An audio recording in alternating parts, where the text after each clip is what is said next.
সম্পদ না সম্পর্ক, একটি কঠিন সত্যের মুখোমুখি আমরা।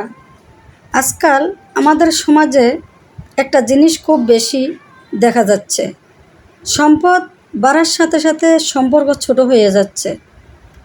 ভাই ভাইয়ের সাথে কথা বলে না, বোনের চোখে ঝরে অভিমান, সন্তানের চোখে বাবা মা শুধু জমির দলিল, আর পরিবার শুধু যেন হিসাবের খাতা।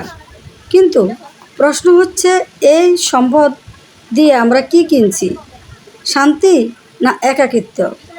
সম্পত্তি যত বড় হোক, শেষ ঠিকানা কাঠের বাক্স। এ কথাটি ভুললে চলবে না।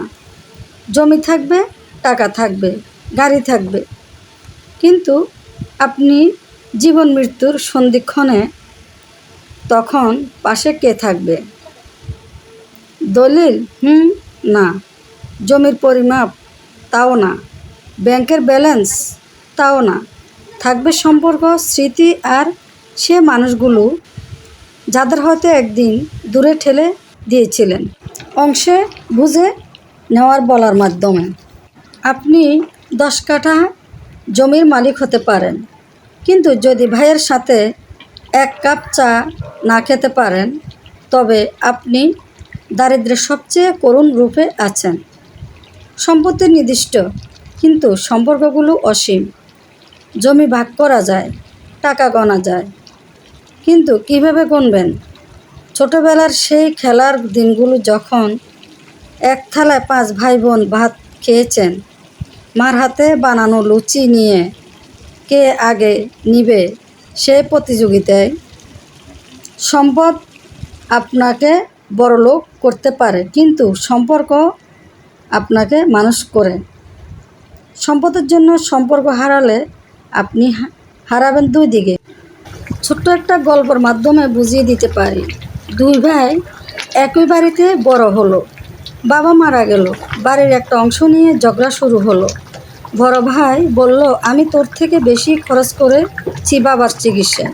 ছোট ভাই বলল, আমি তো সবসময় পাশে ছিলাম। বছর কেটে গেল, বাড়ি ভাগ হলো, কিন্তু একদিন ছোট ভাই অসুস্থ হয়ে হাসপাতালে গেল। ডাক্তার বলল কারো রক্ত লাগবে, আর তখন বোঝা গেল ভাগ করা সম্পত্তির সাথে সাথে রক্ত ভাগ হয়ে গেছে, কারণ বড় ভাই আর আসলো না। এটাই বাস্তব। একবার সম্পর্ক নষ্ট হলে সেটা আর আগের মতো হয় না। জমির মাপ মিলিয়ে নিলেও হৃদয়ের মাপ মিলিয়ে নেওয়া যায় না। মৃত্যুর পর আপনার সন্তান কি মনে রাখবে বলুন তো? আপনি হয়তো সন্তানের জন্য কোটি টাকার সম্পদ রেখে যাবেন, কিন্তু সন্তান যদি জানে আপনার নিজ ভাইয়ের সাথে কথা বলতেন না, কিংবা আত্মীয় স্বজনের মুখের উপর দরজা বন্ধ করে দিতেন, তাহলে সন্তান কি শিখবে বলুন তো? যাই হোক, ভিডিওটা ভালো লাগলে সবাই লাইক কমেন্ট করবেন। ধন্যবাদ সবাইকে।